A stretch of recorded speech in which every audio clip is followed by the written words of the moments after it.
महाशिवरात्रि को लेकर लोगों ने तैयारी शुरू कर दी है। 18 फरवरी को महाशिवरात्रि है।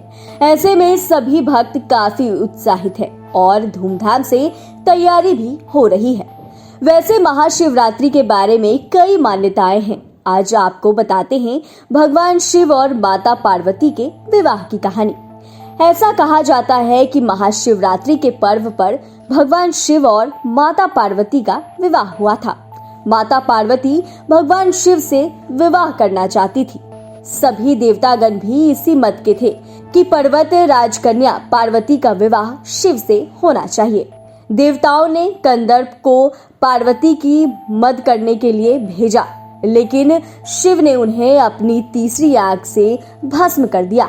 अब पार्वती ने तो ठान लिया था कि वो विवाह करेंगी तो सिर्फ भोलेनाथ से। शिव को अपना वर बनाने के लिए माता पार्वती ने बहुत कठोर तपस्या शुरू कर दी। उनकी तपस्या के चलते सभी जगह हाहाकार मच गया। बड़े बड़े पर्वतों की नींव डगमगाने लगी। यह देख भोले बाबा ने अपनी आंख खोली और पार्वती से आवाहन किया कि वो किसी समृद्ध राजकुमार से शादी करे। शिव ने इस बात पर भी जोर दिया कि एक तपस्वी के साथ रहना आसान नहीं है, लेकिन माता पार्वती तो अडिग थी। उन्होंने साफ कह दिया था कि वो विवाह सिर्फ भगवान शिव से ही करेंगी। अब पार्वती की ये जिद देख भोलेनाथ पिघल गए और उनसे विवाह करने के लिए राजी हो गए।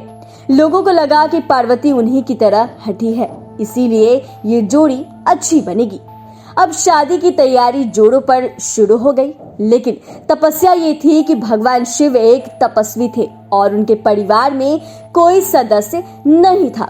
लेकिन मान्यता ये थी कि एक वर को अपने परिवार के साथ जाकर वधू का हाथ मांगना पड़ता है।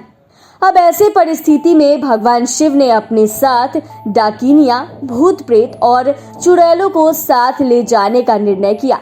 तपस्वी होने के चलते शिव इस बात से अवगत नहीं थे कि विवाह के लिए किस प्रकार से तैयार हुआ जाता है, तो उनके डाकिनियों और चुड़ैलों ने उनको भस्म से सजा दिया और हड्डियों की माला पहना दी।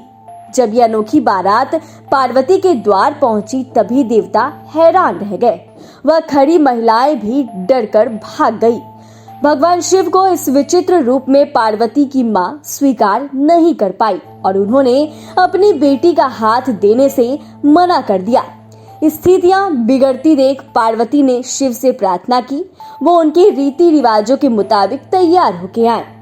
शिव ने उनकी प्रार्थना स्वीकार की और सभी देवताओं को फरमान दिया कि वो उनको खूबसूरत रूप से तैयार करे। ये सुन सभी देवता हरकत में आ गए और उन्हें तैयार करने में जुट गए। भगवान शिव को दैवीय जल से नहलाया गया और रेशम के फूलों से सजाया गया। थोड़ी ही देर में भोलेनाथ कंदर्प से भी ज्यादा सुंदर लगने लगे और उनका गोरापन तो चांद की रोशनी को भी मात दे रहा था। जब भगवान शिव इस दिव्य रूप में पहुंचे, पार्वती की मां ने उन्हें तुरंत स्वीकार कर लिया और ब्रह्मा जी की उपस्थिति में विवाह समारोह शुरू हो गया। माता पार्वती और भोले बाबा ने एक दूसरे को वरमाला पहनाई और ये विवाह संपन्न हुआ।